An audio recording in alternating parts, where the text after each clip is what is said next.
যে কোনো মানুষের সব থেকে বড় শক্তি কি হয়? তার হাত, যা দিয়ে উনি সব করতে পারেন, এমনকি নিজের ভাগ্যও লিখতে পারেন। আমাদের পরবর্তী যিনি আইডিয়াবাজ আসছেন, তিনি নিজের হাতে মানুষের জীবন সহজ করে দিচ্ছেন। তো জোরে হাততালি দিয়ে স্বাগত জানান প্রিয়াঙ্কা ডিসা, লেভলিন ডিসা আর অনিল নায়ারকে।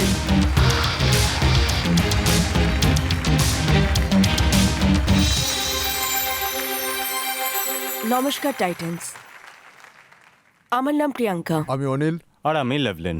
টাইটান্স, আপনারা বলতে পারবেন আজকে সেটে পৌঁছানো পর্যন্ত আপনারা কি কি করেছেন?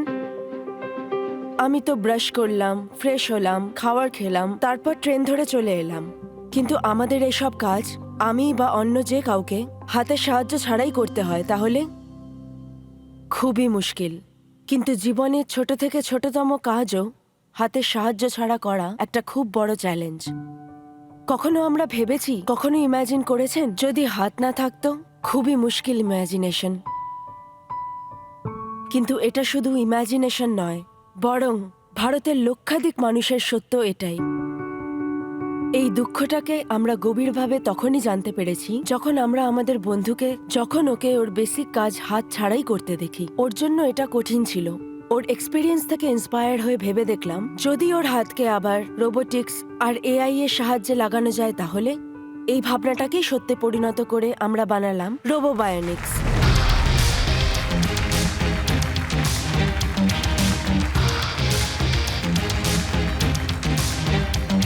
টাইটান্স রোবোটিক আর এআইকে ইউজ করে আমরা তৈরি করেছি গ্রিপি, একটা ন্যাচারাল বায়োনিক হ্যান্ড, যেটা মানুষের মতো অনুভবও করতে পারে আর নিজের কাজটাও সঠিকভাবে করতে পারে। টাইটান্স, আপনারা কি মনে করেন শুধু প্রস্থেটিক করাটাই দরকার? না, ভারতে অ্যাক্সেসিবিলিটি আর অ্যাওয়ারনেসের অনেক বড় ইস্যু আছে। ইনফরমেশন আর টেকনোলজি মানুষের মধ্যে যদি না পৌঁছায় তো মানুষ কি করবে? এই প্রবলেমটাকে সলভ করার জন্য আমরা একটা প্ল্যাটফর্ম তৈরি করেছি, যেখানে মানুষ নিজেদের কাছাকাছি ক্লিনিক খুঁজতে পারে আর সেখানে গিয়ে টেস্ট, থেরাপি আর ট্রিটমেন্টের পর ট্রেনিং, এই সমস্ত কিছু একটা ইন্টিগ্রেটেড প্রোগ্রামের মাধ্যমে করতে পারে। এই জার্নি চলাকালীন আমরা অনেক লোকেরই ফিট করেছি আর ওদেরকে আত্মনির্ভর হতে দেখেছি, আর গ্রিপিকে ওনাদের জীবনে একটা খুব সুন্দর অংশ হতেও দেখেছি।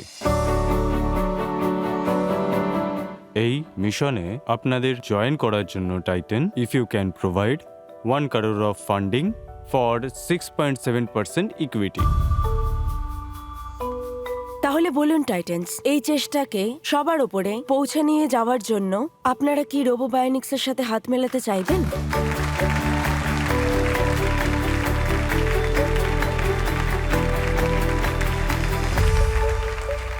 টাইটান্স অ্যান্ড প্রতীক, আমাদের অনেক ইউজার্সের মধ্যে থেকে একজন ইউজার এখানে উপস্থিত আছেন। ওনার নাম হলো মিস্টার রাজকুমার। প্লিজ ডেকে নিন।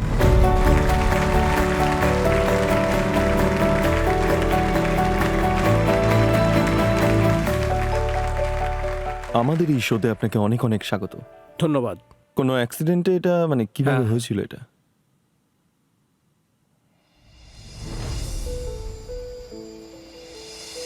আমার নাম রাজকুমার সিং বদ্রিল। আমি আইসার কোম্পানি ইন্দোরে চাকরি করি। আমার অ্যাক্সিডেন্ট ইন্দোরেই হয়েছিল। কাজ করার সময় সিএনসি মেশিনের মধ্যে ফ্যানটা আটকে ছিল। টেকনিক্যাল প্রবলেমের কারণে ওই মেশিনটা ডবল স্পিডে ঘুরছিল, আর আমার হাতটা ওখানেই রাখা ছিল, ওখানেই থেকে গেছিল।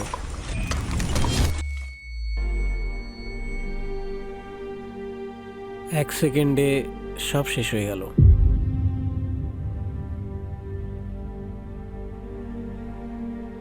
আমার তো একবারের জন্য মনে হলো যেন জীবনের সবকিছুই শেষ হয়ে গেছে, আর কিচ্ছু বাকি নেই। আমি অন্যের ওপর ডিপেন্ডেন্ট হয়ে পড়ি। কেউ যখন আমাকে খাইয়ে দিত তখনই আমি খেতে পেতাম। পার্মানেন্ট একজন কাউকে প্রয়োজন হয়, কোথাও যেতে হবে তো ওনার সাথে যেতে হবে। কখনোই ওনাকে 2-3 ঘন্টার জন্য রাখা যায়, কিন্তু তারপরে আর নয়। উনি অনেক কিছুই তো পারেন না। না, যখন হাতই নেই তখন অন্য কাজ করব কি করে? কেউ যদি আমাকে কাজ দিত আমি কোনো কাজই করতে পারতাম না। রাজকুমার বাবু যে কোম্পানিতে কাজ করছিলেন ওই কোম্পানি ওনার হাতটা ফিট করাতে চাইছিলেন। এটাই ডিসাইড হলো যে উনি মুম্বাই আসবেন প্রপার চেক আপসের জন্য। এই চেক আপটা শুধু প্রস্থেটিক ক্লিনিকই করতে পারে। ওনার সব চেক আপ হলো, ওনার ইভ্যালুয়েশন আর ডেমো হলো, ওই সব হওয়ার পর তারপর ডিসাইড হলো যে ওনার এই হাতটা ফিট হবে। আর যখন আমার হাত ফিট হয়ে গেল, আমি নিজেই সব কাজ করে নিতাম ওই হাত দিয়ে। কারোর ওপর আর বোঝা হয়ে উঠিনি। এখন এই হাত দিয়েই আমি দানার দান সমস্ত পুরো ফাইল আমি মেনটেন করে দিই।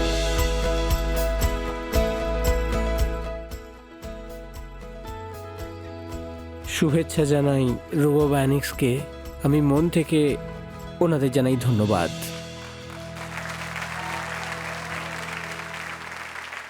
আমরা চাইছি রাজকুমার বাবু আপনাদের সামনে কিছু অ্যাক্টিভিটি করে দেখান, যাতে আপনাদের বুঝতে সুবিধা হয়।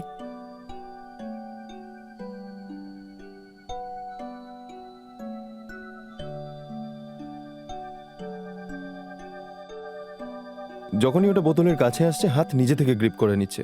হ্যাঁ, এইটা ব্রেনে সিগন্যাল পাঠায় যে আমাদের এখন হাত বন্ধ করে এই জিনিসটা ধরতে হবে।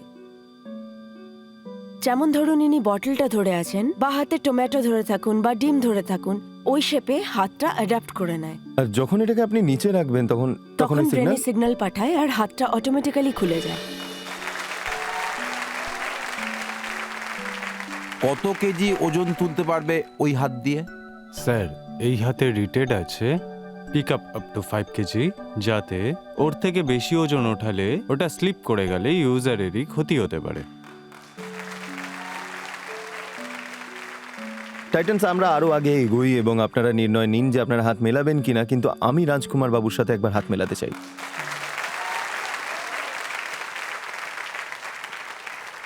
Thank you sir. বায়োনিক হ্যান্ডের সাথে কিভাবে আত্মনির্ভর জীবন কাটাতে হয় এটা আপনি সবাইকে দেখিয়ে দিলেন স্যার। এই বায়োনিক লিম্বস অনেক বছর ধরেই ছিল। তাহলে ওই আগে যে টেকনোলজি ছিল আর এখনকার যে টেকনোলজি, তার মধ্যে কি পার্থক্য, যাতে আপনার কোন ইউএসপি আছে?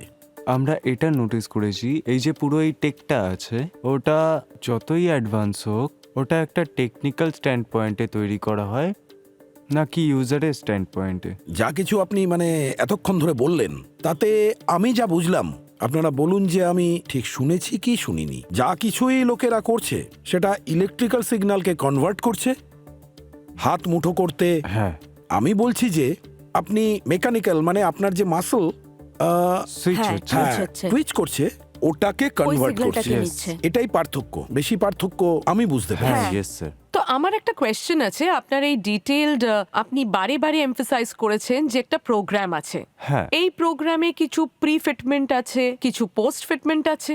সকল প্রোগ্রামের অংশই কি আপনারাই বানান? হ্যাঁ ম্যাম, একটা সেন্সর টেকনোলজি বহু বছর ধরে ব্যবহার হচ্ছে, যেটা ইএমজি, ইলেকট্রোমায়োগ্রাফি। আমরা একটা নতুন টেকনিক ডিসকভার করেছি আমাদের রিসার্চের মাধ্যমে, হুইচ উই কল মেকানোমায়োগ্রাফি। এটার কিছু বেনিফিট আছে, যেটা কি ইন্ডিয়া একটা ট্রপিক্যাল কান্ট্রি, সোয়েটিং এর ইস্যু আসে, পিপল ওয়ার্ক হার্ড, তো ওনাদের ফাটিকও হয়, তো এই সেন্সর দিয়ে ওই প্রবলেমটা সলিউশন হয়। এটা হলো প্রথম পয়েন্ট। আর দ্বিতীয়, এই সেন্সরগুলোকে স্প্যাপে বানিয়ে আমরা হাতে লাগাই অ্যাসেসমেন্ট করার জন্য, হুইচ উই কল ব্রডব্যান্ড। ওই সেম সেন্সরকে ইউজ করা হয় প্রস্থেটিক্যালটাকে চালানোর জন্য। আর ওই সেন্সরগুলোর একটা বিশেষ মাহাত্ম্য আছে, যে ওটাকে অ্যাজ সিম্পল অ্যাজ ডোর বেলের মতো রেখেছি। আপনি প্রেস করবেন, ওটা ট্রিগার হয়ে যাবে, আর আপনি প্রেস করবেন আবার, ওটা বন্ধ হয়ে যাবে। তো আমরা ট্রাই করেছি এই হাতটাকে অ্যাজ ক্লোজ অ্যাজ পসিবল একটা ন্যাচারাল হিউম্যান হ্যান্ডের মতো রাখার, যেখানে আপনাকে একটা অ্যাপের সাহায্যে নানান রকম অ্যাক্টিভিটি না করতে হয়, কিন্তু ওটা আপনার ইনটিউশন থেকে আসে। কস্ট অফ R&D কত আছে? Around 1.2 crores ma'am. আপনার এখন পর্যন্ত রেভিনিউ কত, আর লাস্ট 6 মাসের কত? স্যার, এখনো অবধি আমাদের রেভিনিউ প্রায় টোটাল আর্নিংস হয়েছে 1.3 crores। আপনার যে 1.1 যে রেভিনিউটা আছে, 1.2 রেভিনিউ শেষ 4 বছরে হয়েছে যেটা হয়েছে, ইয়েস স্যার। তো অন অ্যান অ্যাভারেজ 40 লাখ আপনার ইয়ারলি রেভিনিউ। আমরা আমাদের প্রথম বছরে শুধু 12,50,000 দিয়ে শুরু করেছিলাম। ঠিক আছে। আর বছরকে বছর 20% বাড়তে থেকে এসছে। আর আপনার যে বার্ন রেট আছে সেটা কত? আপনি প্রতি বছর প্রফিট করছেন কি করছেন না? স্যার অ্যাট দ্য মোমেন্ট আমরা 0 লস 0 প্রফিটে আছি, কিন্তু আমাদের এটাই চেষ্টা আছে যে আমরা আপনাদের সাথে এই শোয়ের মাধ্যম থেকে যুক্ত হতে চাই। আমাদের কোনো স্পেশাল ডিমান্ড নেই, শুধু আমাদের একটু গাইডেন্স চাই, এটা বেশি লোকেদের কাছে পৌঁছায় আর আমরা গ্রো করি। আমরা এই প্রোডাক্টের একটা মার্কেট ডিমান্ড নিয়ে নিই। হ্যাঁ, অডিয়েন্স, আপনাদের ভোটিং মিটার্স আপনাদের কাছে আছে এবং ইয়েস আর নো এর বাটন টিপে আমাদের জানান কি ভাবছেন আপনারা। আপনাদের সময় শুরু হচ্ছে এখন।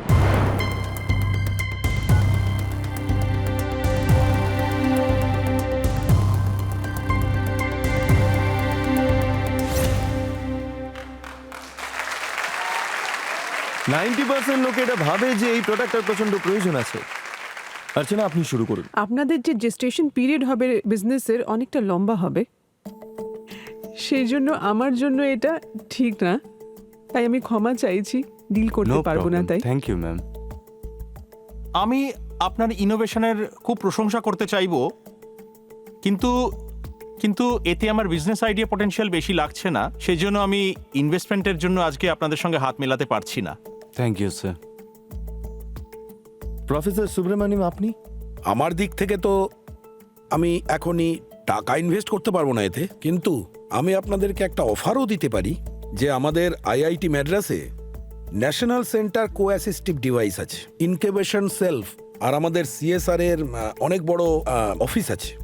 ওদের সাথে আপনি যদি কাজ করেন তাহলে আপনাদের একটু একটু করে বিজনেস মডেল তৈরি হবে। Welcome you to IIT Madras. আর কানেকশনটাও আমি আপনাদের করিয়ে দিতে পারি। And good luck. Thank you. আমার হিসেবে এখানে গভর্নমেন্টের যে ম্যান্ডেটটা রয়েছে যে সবাইকে তার রেভিনিউয়ের সার্টেন পার্সেন্টেজ সিএসআর ফান্ডে দিতে হবে, আপনাদের জন্য আমার হিসেবে ওটাই ভালো হবে। অ্যাজ আ বিজনেস আমি আপনাদের সঙ্গে ডিল করতে পারবো না, কারণ আমি মনে করি আপনাদের জন্য এনজিও রাউটটাই বেশি ভালো হবে। Thank you sir. আমি আমার তরফ থেকে আপনাদের ইনভেস্টমেন্ট অফার করতে চাই, কিন্তু আপনাদের যে আস্কটা রয়েছে সেটা আমার জন্য ফিট করে না। সেজন্য আমার ইনভেস্টমেন্ট হচ্ছে 20 লাখ রুপিস, আর যেটা আপনাদের কারেন্ট ভ্যালুয়েশন আছে ওটার থেকে 25% লোয়ার। তাই I would leave it to you, but I do think যে আপনাদের একটু হার্ডল করে ভাববার দরকার আছে যে এটা কিভাবে এটা আমজনতার কাছে পৌঁছে দেওয়া যায় যাদের কাছে নেই। তো আপনাদের কাছে দুটো অফার আছে। প্রফেসর সুব্রমণিয়াম আপনাদেরকে অফার দিয়েছে ইনকিউবেশন সেন্টারের সাথে যোগ হওয়ার। শেলি অফার দিয়েছেন 20 লাখ টাকার ইনভেস্টমেন্ট আপনাদের কারেন্ট ভ্যালুয়েশনের থেকে 25% লোয়ার। কি করতে চাইবেন? Ma'am, as the Niti IO valuation sat at 10 CR, your offer has come to 11.25 CR. If you are okay, আমরা কি এটাকে 12 CR অবধি নিয়ে যেতে পারি? Definitely I agree. Yeah, that's okay. We'll do that. Okay, ma'am. Deal done.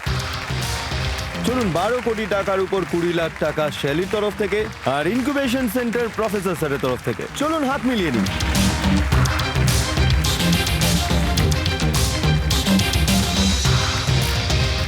Congratulations, thank you so much.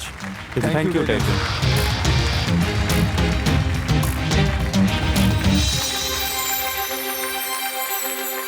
চলুন, এত important discussion শোনার পর আমাদের অডিয়েন্সের মনে অনেক রকমের প্রশ্ন জেগেছে। Let's go to the audience question. Sir, আমার নাম সাদওয়ান চৌধুরী। আমার প্রশ্ন হলো অর্চনা ম্যামের কাছে। সো বেসিক্যালি আমরা দেখতে পাই আজকাল সবাই 9 to 5 জব করছে, কিন্তু ওদের মাথায় একটা এরকম আইডিয়া থাকে যেটা নিয়ে ওরা স্টার্ট আপ খুলতে চায়। So I wanted to know the framework যেটার উপরে ওরা কাজ করবে, আর ওদের কি কি এমন করা উচিত শুরুতে যেটায় ওদের আরো ভালো হয়।